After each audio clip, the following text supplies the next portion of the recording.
Hoy vamos a tocar un tema muy interesante que es con relación a la diabetes, ¿no?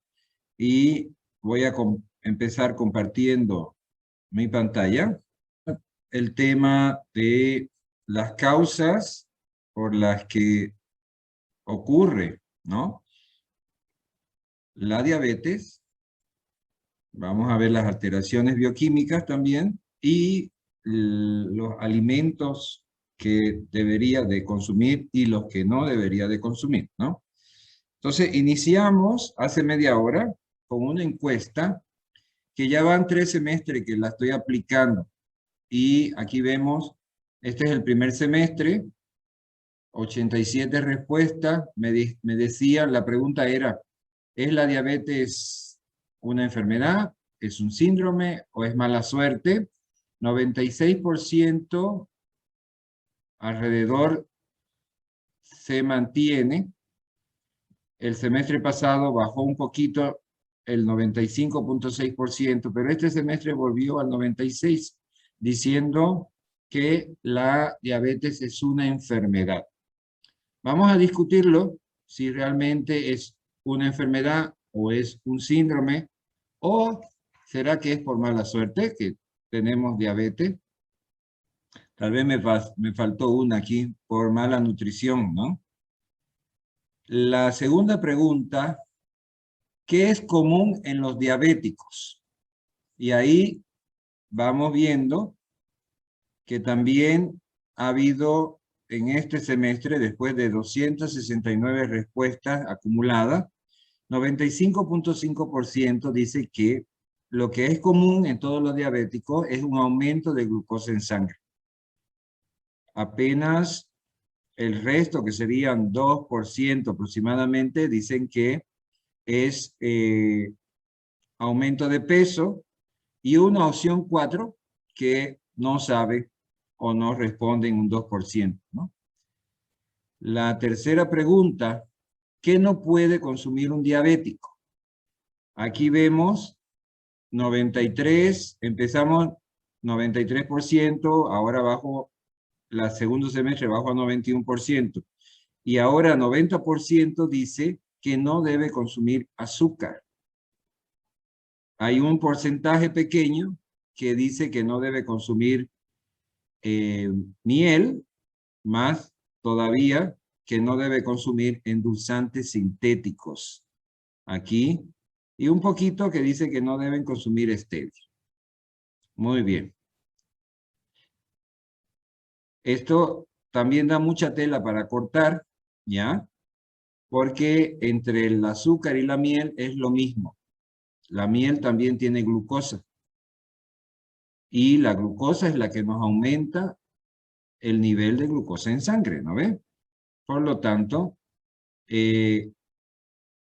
cualquiera de los dos debería estar prohibido para los diabéticos. ¿Cuál es el nivel normal de glucosa en ayuna? Hemos disminuido la respuesta del semestre pasado, donde el 68% decía que es menor a 100. Ahorita, 64.5% dice que es menor a 100. 32.6 dice que entre 100 a 120, y sigue habiendo un porcentaje que todavía dice que podría ser mayor a 120. Bueno, lo que dice las sociedades de diabetes a nivel mundial es que la glucosa en ayuna debería ser menor a 100. ¿Ok? Ya no existe tampoco lo que decían antes del prediabético. Ya no existe el prediabético. Si una persona mantiene un nivel de glucosa mayor a 100, ya tiene que ser considerado diabético. Y mayor de 120 ni pensarlo. Eso es imposible para una persona normal tener una glucosa en ayuna de mayor a 120. La siguiente pregunta era, ¿tienes algún pariente directo con diabetes? Bueno, este semestre ha disminuido. Tenemos menos, 56.9% dice que que no tiene, ¿no? Pariente directo, entonces estamos viendo que sí hay un aumento entre los estudiantes que tienen un pariente directo con diabetes. ¿A qué nos referimos con un pariente directo? Un padre, una madre, un tío, una abuela o un abuelo, ¿ya? Esos son nuestros parientes más directos y son lo que nosotros tenemos que estar observando para ver cómo nos puede evolucionar a nosotros. Porque vamos a ver que la diabetes tiene un componente también que puede ser hereditario, ¿ya? Antes decía que si tu abuelo, la abuela materna era diabética, los nietos iban a ser diabéticos, porque saltaba una generación. Ahora no podemos afirmar eso, ¿ya? Ahora no se puede afirmar eso. Están apareciendo diabetes tipo 1 desde muy tempranito. El diabetes tipo 1 es el que se nace, ¿no ven? El tipo 2 es el adquirido. Y también está habiendo un aumento muy sustancial de ese grupo de pacientes. Y por último, si tu respuesta es sí, ¿cuál? Mi madre en azul, mi padre en rojo, mi abuela en amarillo o mi abuelo en verde. Y cómo ha cambiado la situación entre el primer semestre y el segundo es muy parecido, pero ahora con ustedes vemos que 34.4 de los que del total de los que han respondido afirman que su abuela es diabética. Le sigue mi madre. Ahí hay una relación, ¿ve? Mi madre, mi abuela, mi madre, y el que sigue en la línea son ustedes, ¿no? 24.6 mi abuelo y 14.8 mi padre. Son datos muy interesantes que nos llevan a analizar el por qué está sucediendo. Santa Cruz tiene el mayor número de diabéticos. En el país, dice, esta es una noticia del Deber, de no hace más de un semestre, la prevalencia en el país es de 7.2% en adultos. En el país, fíjense, mientras que en Santa Cruz estamos alrededor del 10,7%. Los médicos lamentan que en la región se consuman pocos vegetales y no se practiquen ejercicio. Ya estamos viendo aquí dos causas, ¿no? Una nutricional y otra de actividad. Vamos a seguir. En Bolivia hay, a ver que no me permite ver esto, hay 90.000 casos de diabetes y en 5 años se duplicará. Esto es del 7 de abril del 2016. Es decir, que ya estamos en el 2021. Por lo tanto, estos datos ya deberían de estar duplicados, ¿no? Según lo que dice esta noticia. En el quinquenio 10-15, el registro de pacientes con diabetes en Bolivia se incrementó en 35.000 casos. El departamento con mayor incidencia es Santa Cruz, seguido La Paz y Cochabamba. 35.300 casos de diabéticos reportados. ¿Cuántos de los que no son reportados andan por ahí, no? El 29% de los cruceños con riesgo de padecer diabetes. Médico nutriólogo Douglas Villarroel, que presentó los resultados de este estudio y dice que el sobrepeso y la poca actividad física son las principales causas. Este es el mapa de diabetes en el mundo. Y fíjense que nosotros estamos en un segundo lugar, pero no es medalla de oro ni de plata. Aquí esto es algo que tiene que preocuparnos. En donde hay la mayor incidencia de diabetes es en la Pacífico Occidental. Y si ustedes se acuerdan, cuando hablamos de obesidad, por estos lados también la obesidad es muy, muy elevada. Lo sigue el sudeste asiático y de ahí nos vamos a Europa con 56 millones, América del Norte y el Caribe, donde entra México, que lleva la batuta, 37 millones. A Oriente Medio y Norte de África, 35 millones. Le sigue entonces América Central y del Sur con 24 millones. ¿Qué espera para el 2035? En el 2013, en el mundo había 382 millones de diabéticos. Y viendo qué es lo que están esperando que suceda de aquí a 14 años, cuando ustedes ya estén en una edad adulta, después de haber sido madre, padre, tener un trabajo, una familia, vamos a ver que va a haber un incremento del 55%.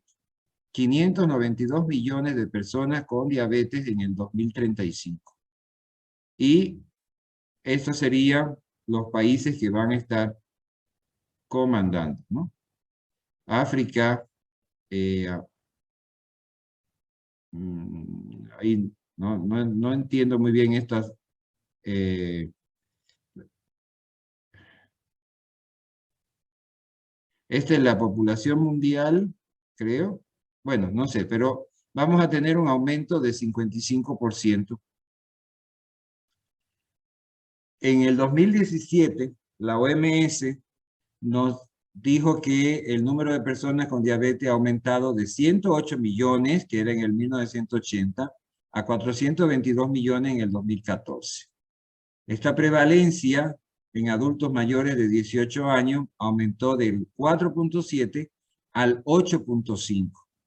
Es decir, casi estamos duplicando cada vez que vemos un dato con relación a la diabetes. Ha aumentado con mayor rapidez en los países que tienen ingreso mediano y bajo. ¿Y dónde estamos nosotros? Aquí, ¿no? En este grupo. La diabetes es considerada una causa muy importante con relación a la ceguera, a la insuficiencia renal, al infarto de miocardio, accidente cerebrovascular y amputación de los miembros inferiores. En el 2015 dice que la diabetes fue la causa principal de 1.6 millones de muertos. 2.2 millones de muertos fueron atribuidos a la hiperglucemia en el 2012. Son cantidades grandes, ¿no? Es casi como una pandemia. Aproximadamente la mitad de los muertos atribuibles a la hiperglucemia tienen lugar antes de los 70 años de edad. Y esta sería la séptima causa de mortalidad en el 2030. En Bolivia, número de muertos por diabetes entre los 30 y 69 años, tenemos 660 para los hombres, 790 para las mujeres. Mayores de 70 años, 490 en los hombres, 860 en las mujeres. Y esta es una tendencia. Bien, aquí está la diabetes con un 4%, ¿no? De causa de mortalidad con relación a las diferentes patologías que están en el cuadro, ¿no? Y el cuadro va en total aumento. Estos son datos que tengo hasta el 2014. Fíjense en México cómo tenemos la mortalidad por diabetes y también cómo, comparándola con la que teníamos de Bolivia, el doble. Aquí está por encima del 10%. Diabetes 14%.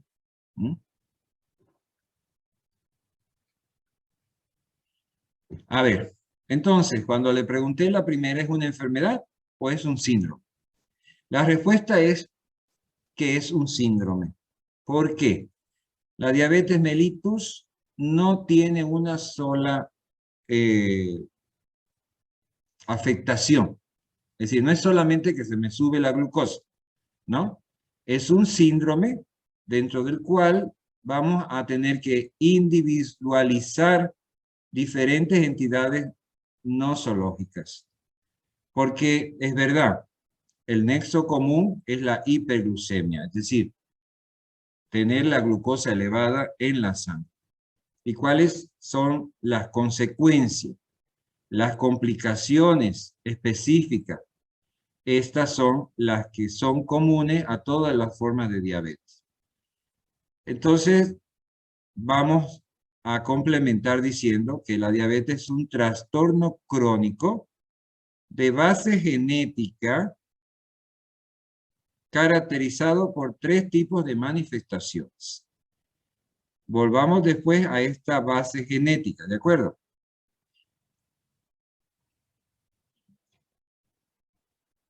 Antes de pasar a las 3 manifestaciones, ¿cómo es que funciona la producción de la insulina? ¿Ya? ¿Quién es el que me produce la insulina? El páncreas, ¿cierto? El páncreas produce suficiente insulina para ser transferida de la sangre a la célula, pero cuando nosotros ingerimos un alimento, ¿ya?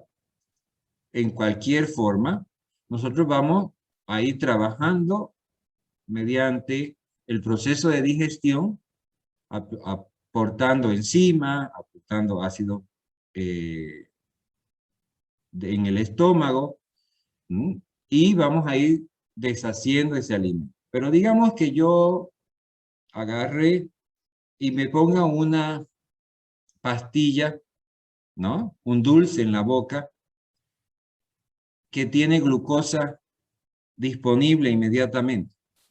¿Qué va a pasar? Va a llegar esa glucosa al estómago y va a pasar al corriente sanguíneo. Inmediatamente yo le mando una señal al páncreas diciéndole, necesito insulina para que pueda transportarme la glucosa, para que me ayude a transportar, ¿no ve? Entonces, cuando hay diabetes, la insulina se hace resistente. ¿Qué quiere decir eso? El hígado es resistente a los efectos de la insulina y por lo tanto, aunque haya mucha insulina, la glucosa no puede penetrar en las células del cuerpo.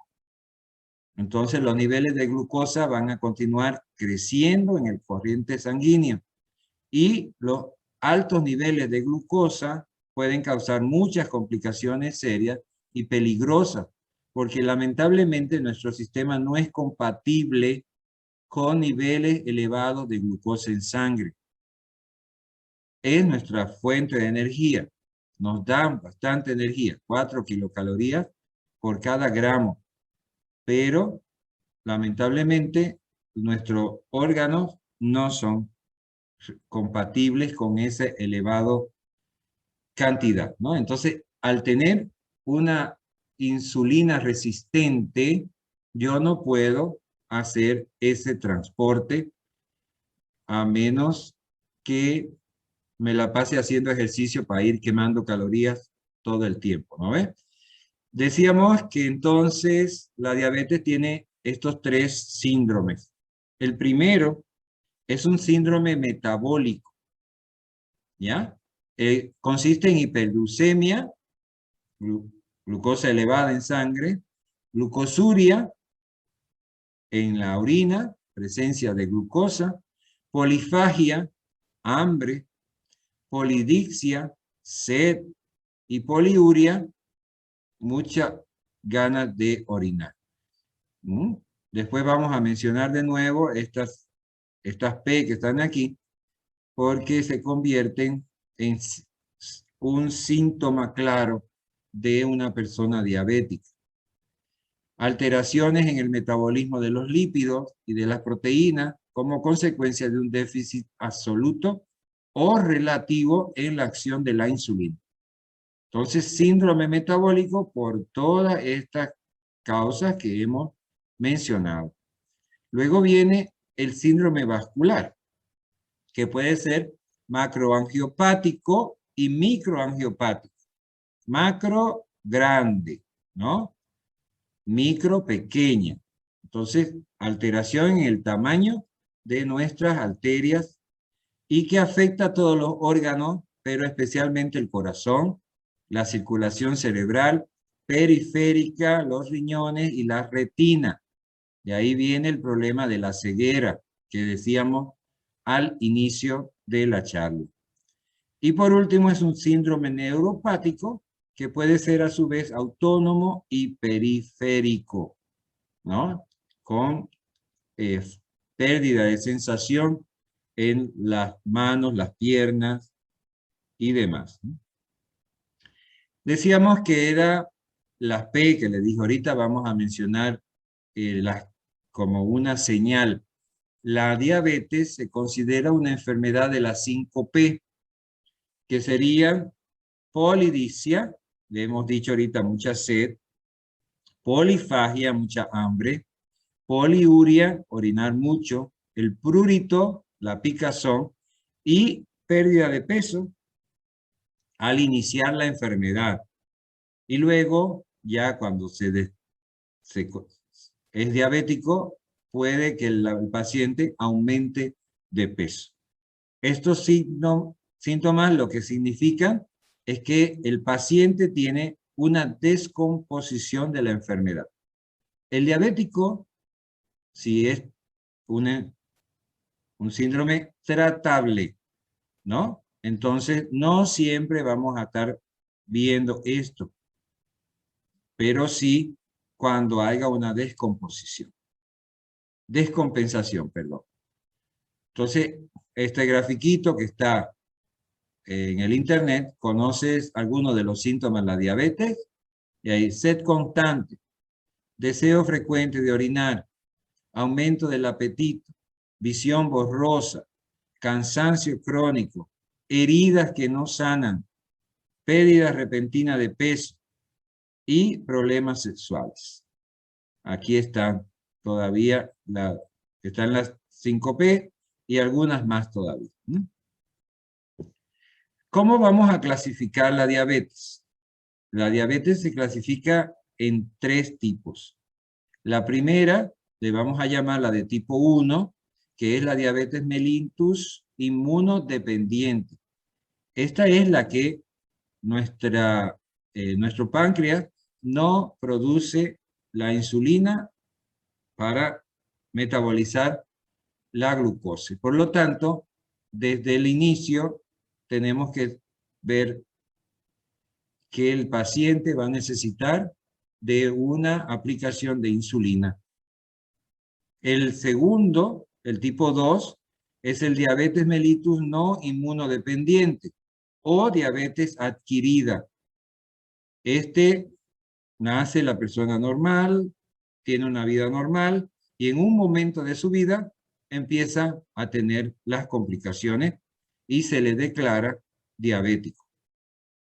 Al principio se puede tratar mediante la utilización de medicina, pastillas, para contrarrestar la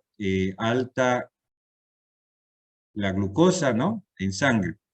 Y la diabetes gestacional, como su nombre lo indica, que es la diabetes adquirida durante el embarazo. Esta diabetes es la causa de que tengamos algunos embarazos con el producto de bebés macrosómicos muy grandes, ¿no? Ocasionalmente, esta diabetes desaparece al finalizar el embarazo.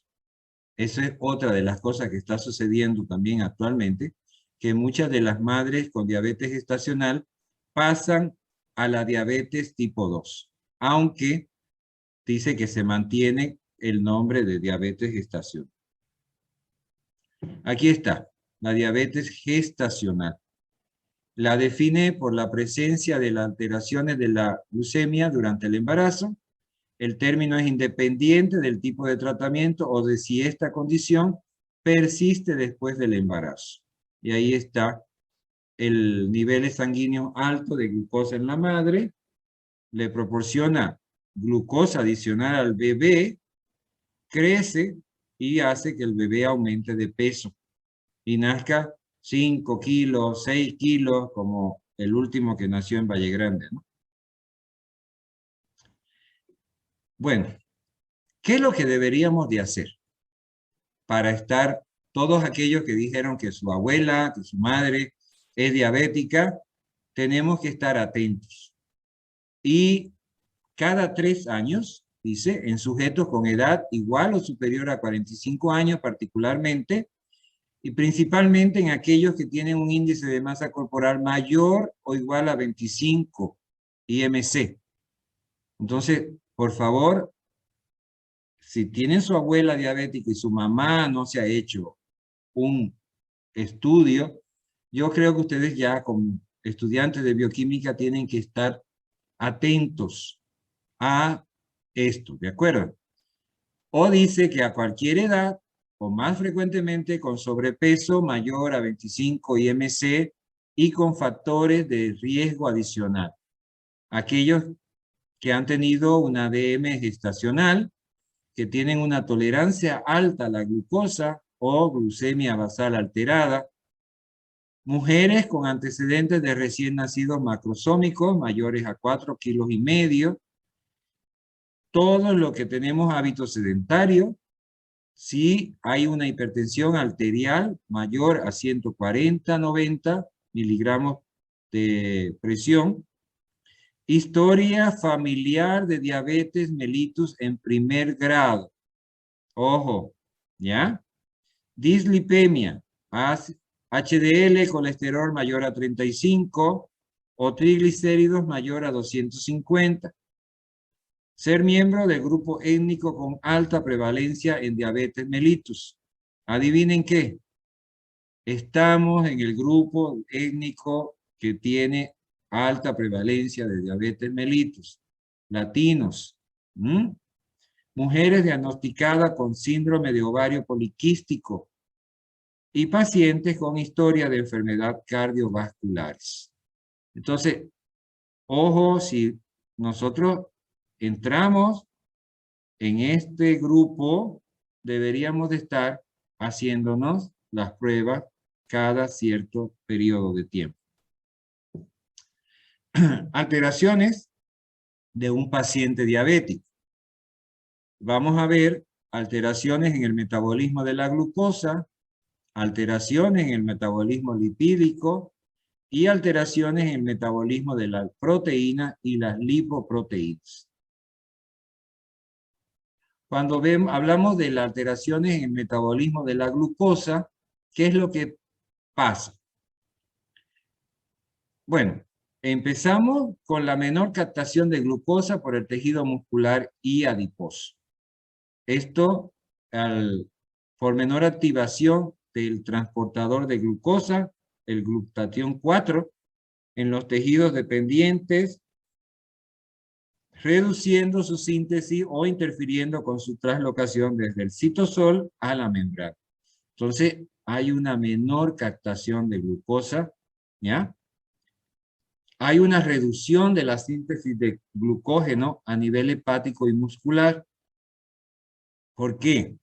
Porque a nivel hepático, el hígado, la glucosa no requiere de transportador, pero al haber menor actividad de la glucoquinasa y de la glucógeno sintetasa, vamos a ver que se limitan la síntesis del glucógeno.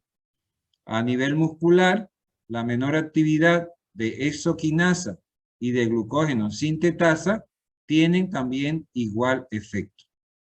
Entonces hay menos síntesis del glucógeno, ¿no? Que es la forma de almacenamiento que tenemos. El tercero es la reducción de la glucólisis anaeróbica y aeróbica en tejidos dependientes de la insulina. Aquí hay menor actividad de la glucoquinasa y de la exoquinasa al limitar lo que sería la fosforilación de la glucosa. Por lo tanto, se inhibe la glucólisis anaeróbica. Adicionalmente a esto, hay una menor actividad de la piruvatoquinasa que limita la incorporación de la glucosa a la glucólisis aeróbica. Por último, mayor producción hepática de glucosa. Hay una menor frenación de la fosforilasa y se activa la glucogenólisis. Hay una reducción de la oxidación de la glucosa y de su capacidad de depositarse como glucógeno, sumado a un incremento de su producción hepática. Eso se traduce en una hiperglicemia o glucosa elevada en sangre. Había uno más, el incremento del estrés oxidativo. Esto está muy de moda, ¿no? El estrés oxidativo que nos envejece antes de tiempo y se produce por incremento de los llamados radicales libres y reducción de la actividad de los antioxidantes. En este caso, la hiperglicemia promueve la producción de radicales libres que están incrementando por su enolización. Por otro lado, la glicolización genera la 3-glucosona, compuesto altamente reactivo. Y esto reduce la capacidad antioxidante al activar la vía de los polioles, la cual depleta del NADPH e inhibe enzimas, ¿no? Que dependiente como la glutatión reductasa. Entonces son 5 las alteraciones que vemos en el metabolismo de la glucosa. Este es un esquema nuevo para reforzar el conocimiento, ¿no? Tenemos en el páncreas que produce la insulina que está como estas bolitas verdes, ¿no? En el estómago, después que ingerimos el alimento, nosotros vamos a tener producción de glucosa que está con estas bolitas azules. Entonces nosotros le mandamos la señal del cerebro al páncreas y le decimos, oye, te estoy mandando un torrente de glucosa, mándame insulina.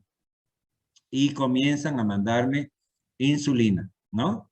Algunos consiguen todavía acoplarse a la glucosa y pasan al sistema, ¿no? Mientras que el resto sigue en el sistema porque no funciona, no puede. Es insulina que ya no tiene la fuerza para poder utilizarla como transportadora. Y esto hace que mis niveles de glucosa se incrementen. En el sistema sigue mandando la señal. Hay mucha glucosa, y el páncreas produce, ¿no? Y aquí vamos a tener que por producir mucho, el páncreas puede crecer de tamaño. En el metabolismo de los lípidos, tenemos la reducción de la síntesis de triglicéridos. Aquí, para su síntesis, se requiere del glicerofosfato y de ácidos grasos. Y al existir una menor glicólisis anaeróbica, se va a formar menor glicerofosfato. El segundo es el aumento del catabolismo de los triglicéridos, del tejido adiposo y del transporte de ácidos grasos hacia el hígado. Se reduce la frenación de la lipasa del tejido adiposo, se incrementa la hidrólisis de los triglicéridos y los niveles de ácidos grasos libres del plasma y su captación por el hígado. Y el tercero es la activación de la cetogénesis hepática. Con relación a las proteínas y las lipoproteínas. El metabolismo proteico está relacionado con la reducción del efecto de la insulina a nivel transcripcional y post-transcripcional de enzimas involucradas en el metabolismo de las proteínas. Y el de las lipoproteínas es porque hay un déficit insulínico que reduce la actividad del sistema lipasa lipoproteico periférico. Entonces vamos a ver que eso se traduce en una reducción del catabolismo de las lipoproteínas que son ricas en triglicéridos, la VLDL y los kilomitrones. Bien, hiperglucemia. Vamos a definir estos términos que son asociados a la diabetes. Hiperglucemia, excesiva cantidad de glucosa en la sangre, nivel superior a 120 miligramos de decilitro. La cetonuria, que es la aparición en sangre y orina de cuerpos cetónicos como consecuencia del catabolismo, que es la degradación metabólica de las grasas en los tejidos, especialmente en el hígado. Esta prueba se hace, ¿no?, en bioquímica. La glucosuria, que es la aparición de glucosa abundante en la orina. Y tenemos la hiperosmolaridad, que implica niveles extremadamente altos de azúcar en la sangre sin la presencia de cetonas, un subproducto de la descomposición de las grasas.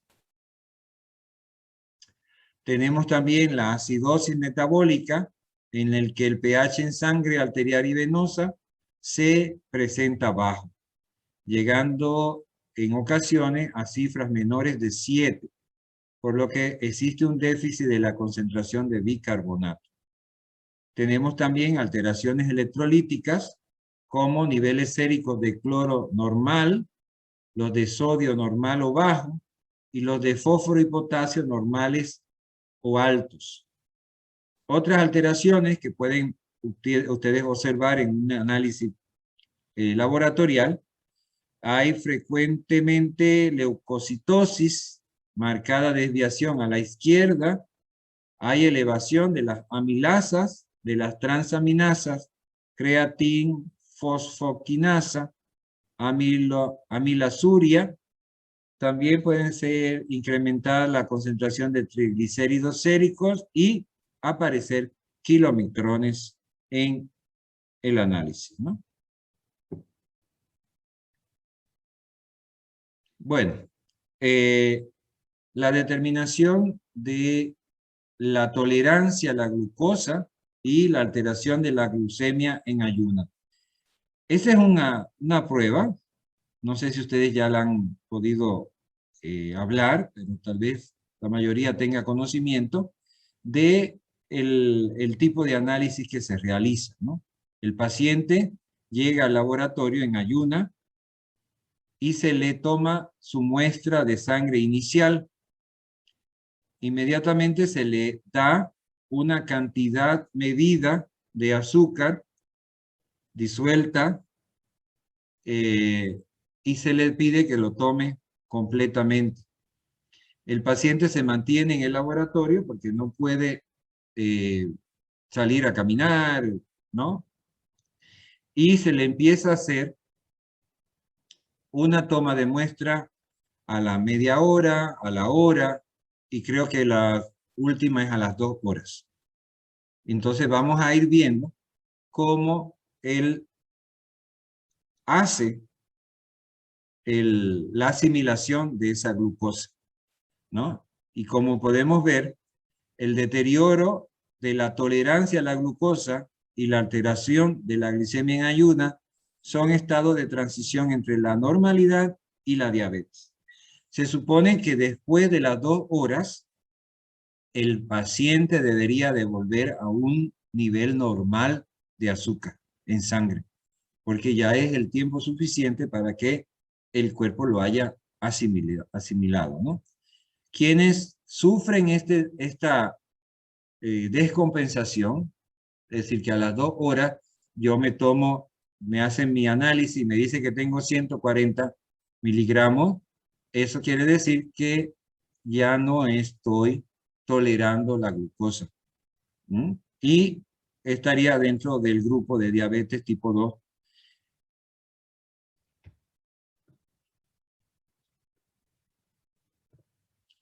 Para ser considerado un no diabético, la Asociación Americana de Diabetes recomienda un nivel de la glucosa de menos de 180 miligramos después de una comida y un nivel de glucosa en sangre de 90 a 130 antes de la comida. Este dato creo que ya bajó, ¿ya? Vamos a buscarlo. Alguien que vaya buscando en el Google, le pregunte y me lo diga, ¿ya? Bueno, vamos a pasar a la parte de la nutrición. ¿Cómo incluir dulces en su plan de alimentación? Es decir, si yo tengo problemas con la glucosa en sangre, con la diabetes, le vamos a echar siempre la culpa al azúcar, pero no solamente al azúcar. Hay que tener mucho cuidado con todo lo que es carbohidrato. Acuérdense que los carbohidratos, su estructura es en base a glucosa, ¿no? Porque al final mi sistema digestivo me lo va a transformar en glucosa. Más rápido si lo que estoy consumiendo es derivado de alimentos refinados. ¿A qué me refiero? Harina blanca, arroz totalmente pulido, papas sin cáscara, camote, todo eso que yo como, la yuca, me va a aumentar mi nivel de glucosa. Entonces aquí tenemos, dentro de las azúcares, azúcar de mesa, o azúcar blanca o sucrosa, azúcar sin refinar, miel de caña, azúcar rubia, azúcar molida, azúcar de caña, azúcar de remolacha, miel, melaza, fructosa, azúcar en polvo, jarabe de maíz con alto contenido de fructosa, jarabe de arroz o de arroz integral. Todos estos los vamos a considerar dentro del grupo de los endulzantes que tienen calorías. Y por lo tanto, no pueden ser consumidos normalmente por una persona diabética. Aunque un expresidente le diga, ya que no hay azúcar, usen miel, porque la miel es buena, es saludable. Sí, es verdad, la miel es buena, es saludable, pero tiene una alta concentración de glucosa. Por lo tanto, no debe ser consumida directamente por un diabético. La clave para evitar el deseo, ¿no? O para mantener el nivel deseado de glucosa en la sangre, es sustituir alimentos que contengan carbohidratos en su comida y bocadillos por porciones pequeñas de dulce y endulzantes. Entre los alimentos que contienen carbohidratos, pero que no se limitan, están el pan, las galletas, los jugos industriales, la papa, las tortillas, cereal, la leche porque tiene lactosa, el maíz, el arroz, la fruta, el yogur, la arveja, ¿no? Entonces, esto tiene también alta concentración de glucosa. ¿Que no lo pueden consumir?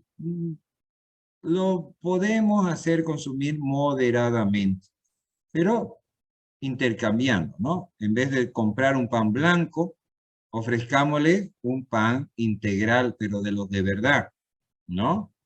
Galletas integrales, jugo hecho en casa, sin adición de azúcar, que sea solamente de la fruta.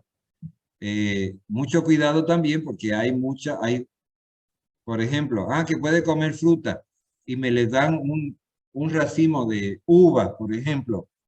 No, pues, le va a subir la glucosa, ténganlo por seguridad, ¿no? Entonces, vamos a buscar la alternativa para nuestros pacientes con alimentación que tiene que ver la parte más saludable, ¿no? Y estos es los pilares del paciente diabético. Son 4. La dieta, el ejercicio físico, estos 2 son los más importantes. Al que utilice insulina inyectable, tiene que conocer el mapa insulínico y en general tiene que haber una educación diabetológica. Y principalmente con relación a la comida. ¿De acuerdo? El mapa de la insulínico indica que cuando se administra la insulina, se hace en contra de las manecillas del reloj para evitar lipodistrofia o atrofia del tejido graso. Es decir, que vamos a utilizar el mapa como aparece en la siguiente figura. Esta es la manecilla del reloj en sentido contrario. Entonces, si yo me pongo, la insulina siempre es debajo de la epidermis, ¿no? Entonces, empezamos, puede ser colocada en el brazo, puede ser colocada, ahí vamos y pasamos al otro lado. En la barriga también se utiliza la zona de la barriga, pero también tratando de cambiar de lugar después de cada pinchazo. Aquí también en el glúteo, ¿no? Pero como le digo, siempre moviendo para que no haya atrofia. Hay pruebas que ustedes van a realizar en el laboratorio para ver los niveles de glucosa. Tenemos máquinas automáticas que con una gotita, colocándolo en el aparatito, te dice cuál es tu nivel de glucosa en sangre. Pero esta es una prueba que se hace también, que se llama la prueba de Benedict. Y se realiza con 2.5 ml del reactivo de Benedict, que es azul, porque esto es en base a cobre. Acuérdense de la reacción de... ay, se me fue ahorita el nombre. Me voy a acordar, ¿ya? O si ustedes se acuerdan, díganmelo. 5 minutos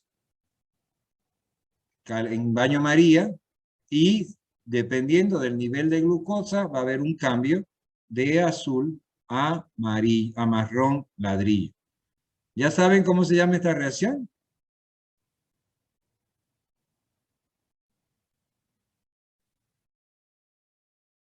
Redox. ¿Perdón? Reacción redox. No. Bueno, hay una reacción redox, pero ¿cómo se llama este tipo de reacción? La prueba de Benedict se basa en ¿qué? Oxidación. Claro, el cobre más 2 pasa a cobre más 1 aquí, ¿ya? Dependiendo de la cantidad, ustedes ven el tubo de normal de 0 a 25, que puede ser azul o verde, 25 a 50, ligeramente alterado, amarillo, 50 a 75% alterado, anaranjado, y con mucha cantidad, muy alterado, se convierte en marrón ladrillo. ¿Cómo se llama la prueba que reconoce carbohidratos en bioquímica?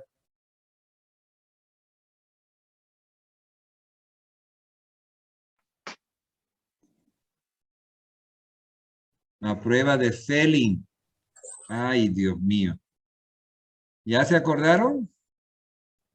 Beauty. Ya lo dije, Fehling.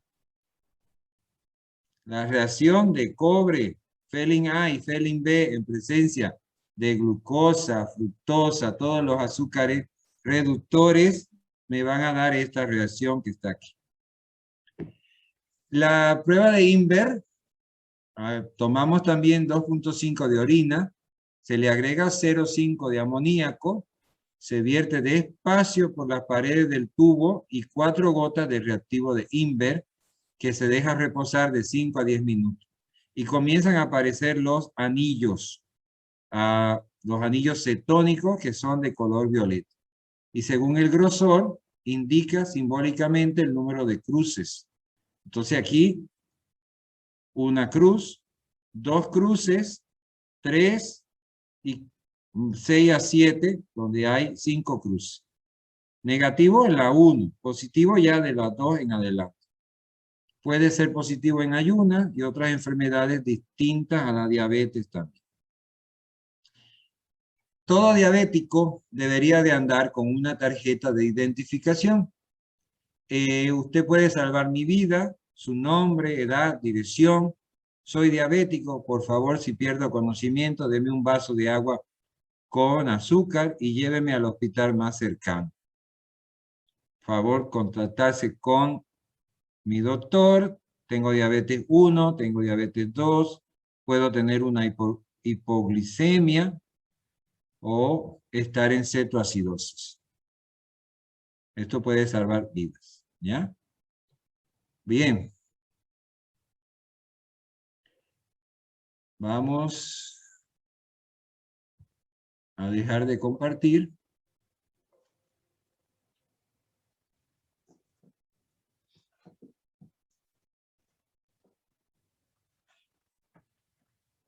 Ay, no quiere cargar mi máquina. Un ratito. No se me vaya.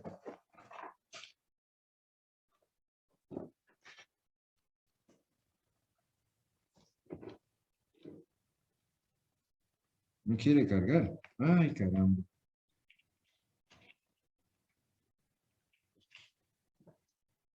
Ya. Stop share. Bien. Enciendan su máquina, por favor. Vamos a hacerlo famoso en Facebook a los que están participando con nosotros. ¿Ya? ¿Alguna pregunta con relación al tema del día de hoy?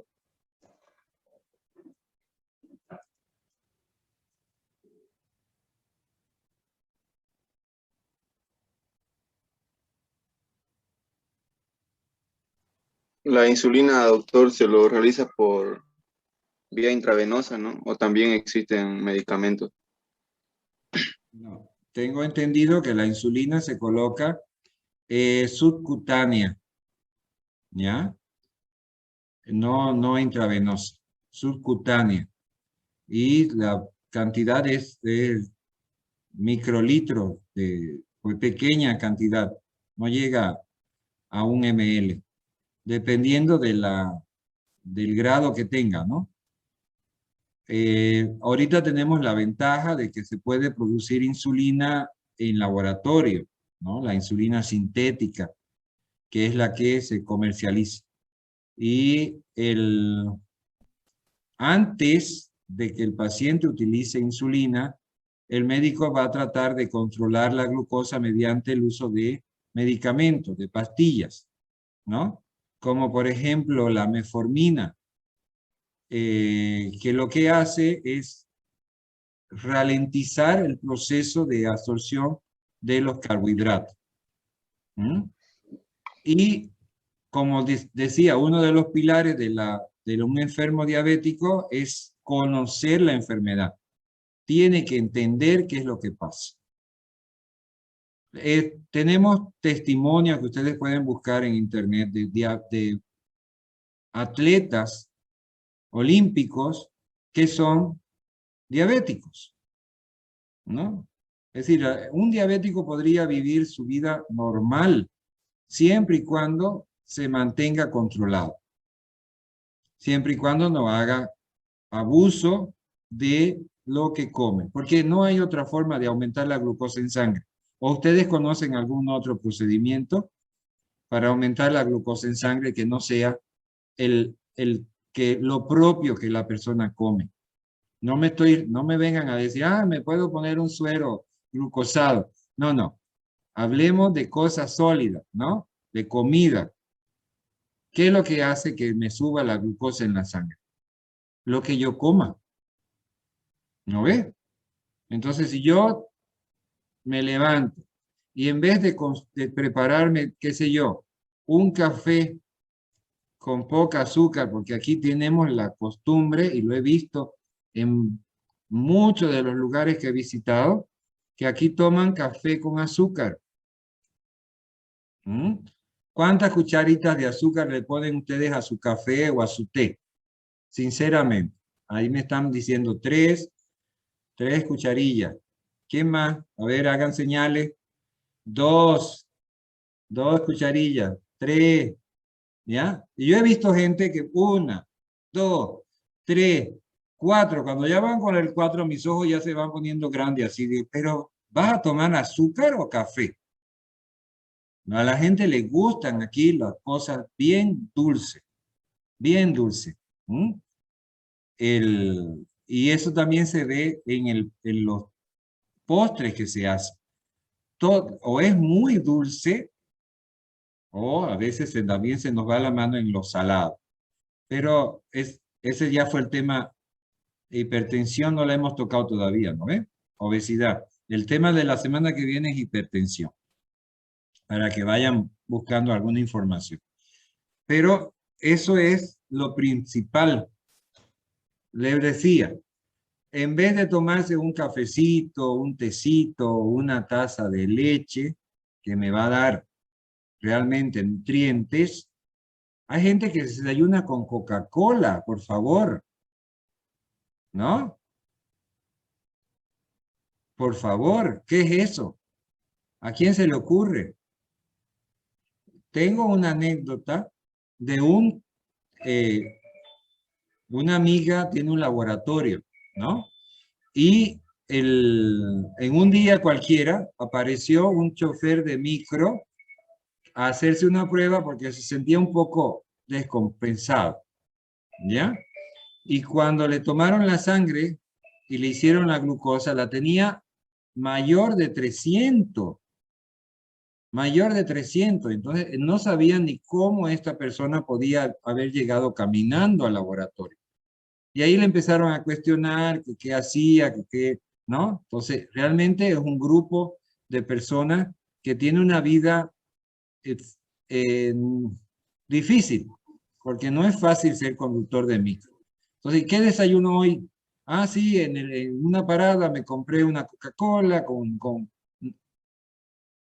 y durante el día, agua, en vez de agua, claro, lo que más fácil es encontrar en un semáforo es la gente vendiéndote o soda o, ¿cómo se llama? Energizante, que también tienen altísima cantidad de azúcar, ¿no? Y eso es inmediato, inmediato.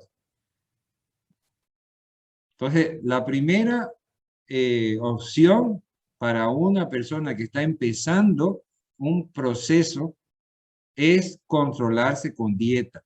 Es lo primero, dieta y ejercicio. Si hay peso elevado, bajar el peso. Y el segundo, si no funciona, ya va a ser entonces la adición de un medicamento para tratar de nivelarle los niveles de glucosa, ¿no? La inclusión en la dieta de alimentos que son con carbohidratos, ¿cómo le diría? Más lento de hacer la liberación de la glucosa. Por ejemplo, dicen que lo mejor es comer arroz guardado, ¿no? Porque el arroz guardado es si usted cocina hoy su arroz, pero no se lo come hoy, como hacen los orientales. Cocinan arroz para toda una semana y van utilizando. Y ese arroz se convierte en almidón resistente, ¿ya? Cuando se enfría. Eso lo vamos a ver nosotros en bioquímica de los alimentos, pero ya le estoy adelantando. Ese almidón normal que se hace en el arroz, cuando yo lo enfrío, se convierte en lo que se llama almidón resistente. Entonces, yo lo vuelvo a utilizar al día siguiente o a la semana siguiente, lo doy una calentada y en la digestión me va a costar un poquito más liberar las moléculas de glucosa. Y por lo tanto, no vamos a tener el pico de elevación de glucosa, sino que va a ser un poco más curveado, ¿no? Esa liberación de glucosa, y por lo tanto es mejor en ese tipo de alimentación. ¿Alguna otra pregunta? Doctor, buen día. ¿Qué opina de la stevia? ¿De la qué, perdón? De la stevia. Stevia. Hasta que no se demuestre lo contrario, es buena. La stevia tiene un estebiósido, se llama el compuesto químico, que es dulce, ¿ya? Usted puede buscar ahorita hojas de stevia verde y la va a probar y es sabrosa, es dulce, ¿ya? Lo único que le resta, así unos puntos negativos, es el hecho que la stevia natural tiene un cierto sabor a verde porque es de una hoja, ¿no? Si ustedes ven, ustedes pueden agarrar hojas de stevia, ponerla a secar, hacer una harinita de stevia y utilizarla como endulzante. Excelente, al que se acostumbre al paladar, es muy bueno, porque es una forma natural de endulzar.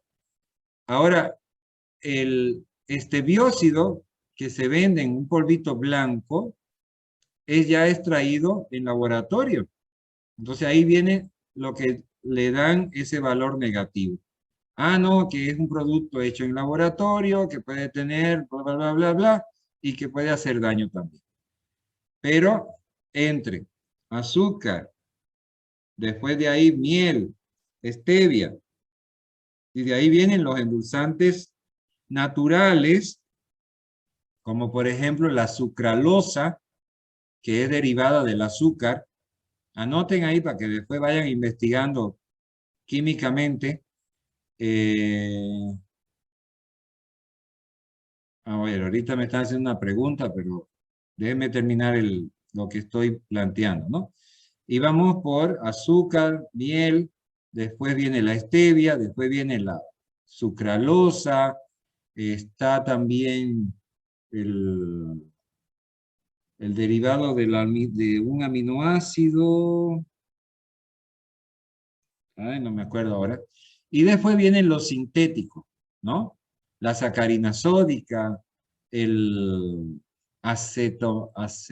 acesulfán K, son productos que tienen una alta valor endulzante, pero son sintéticos, son obtenidos en laboratorio. Y hay toda una guerra, del que prepara una dice que el otro es cancerígeno, el otro dice no, el que es cancerígeno es el otro, y toda una discusión, ¿ya? Pero está la lista de tolerancia que uno puede consumir diariamente sin que te haga daño. No es que yo me voy a pasar el día entero consumiendo sacarina sódica. Yo tengo una charla con relación a la quimiofobia, que es la fobia a todo lo que es de origen químico y que nosotros ingerimos. Y hay mucha gente que porque es sintético ya no es bueno. Y eso no es cierto, ¿ya? Pero, por ejemplo, hay un dato que dice que para que vamos a suponer, una Coca-Cola dietética me puede provocar cáncer. Bueno, pues para que tenga una incidencia negativa, tendríamos que tomarnos miles de litros diarios de Coca-Cola. Miles. Y eso no le estoy haciendo publicidad a esa bebida. ¿De acuerdo? Porque para mí no debería de estar incluida en una alimentación saludable. Es gastar plata. A ver, comprarse una botella de 2 litros por 14 pesos, con 14 pesos tiene una alimentación saludable con proteínas, con carbohidratos, con lácteos, con todo, en 14 pesos. ¿No? Muy bien. La pregunta que me decían aquí es que si un niño de 12 años que pesa 65 kilos tendría diabetes. Bueno, lo primero es que habría que hacerle la prueba, ¿no? No vamos a decir que por el peso tenga que tener diabetes, ¿ya? Habría que hacerle la prueba y ver si es un niño activo, que corre, que hace, que piensa, que estudia, que, ¿no? Hay que buscar los síntomas, los que vimos anteriormente, para poder aplicarlo. Pero lo mejor es que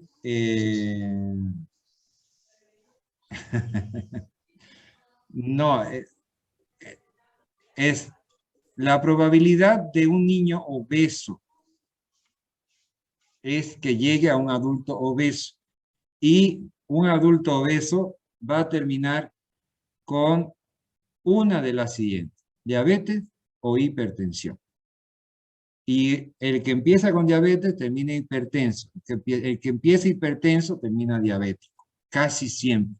Entonces, lo que les recomiendo a esas personas que me están preguntando ahorita es comenzar a regularle la alimentación a esos niños. No tendríamos que tener niños obesos, no tendríamos. Menos televisión, menos celular, más ejercicio, comida saludable. ¿Y quién le enseña a comer saludable? El adulto, ¿no? El adulto es el que enseña. Entonces, manos a la obra desde ahora. ¿Algo más? Ya nos pasamos de las 10 de la mañana. Doctor, ¿y Sí, por qué a los diabéticos cuesta más que cicatricen sus heridas? Tienen una mala cicatrización. porque por todos los efectos que hemos estado mencionando, ¿no? Es decir, no está funcionando correctamente el sistema y le cuesta más generar nuevas células que te van a contribuir, a las que están ahí ayudando a la cicatrización. ¿Quién es el primero que aparece en una herida? La plaqueta. Las plaquetas, ¿no ves? ¿Y las plaquetas dónde están? En la sangre Y si la sangre tiene mucha glucosa, no llega a tiempo. es decir, hay una interferencia, ¿no? Hay una interferencia, entonces va a costar más. Por eso cualquier diabético, antes de someterse a una cirugía, tiene que llegar a niveles normales.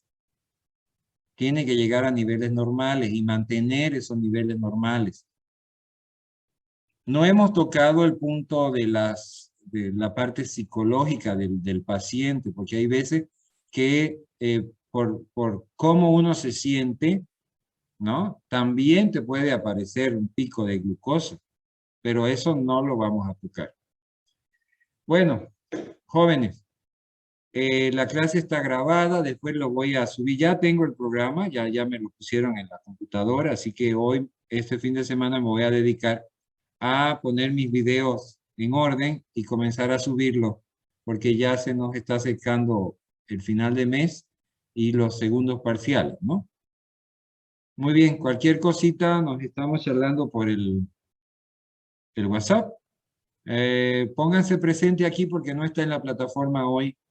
Los que me están asistiendo por el YouTube, por el Facebook, pongan presente en el Facebook ahorita.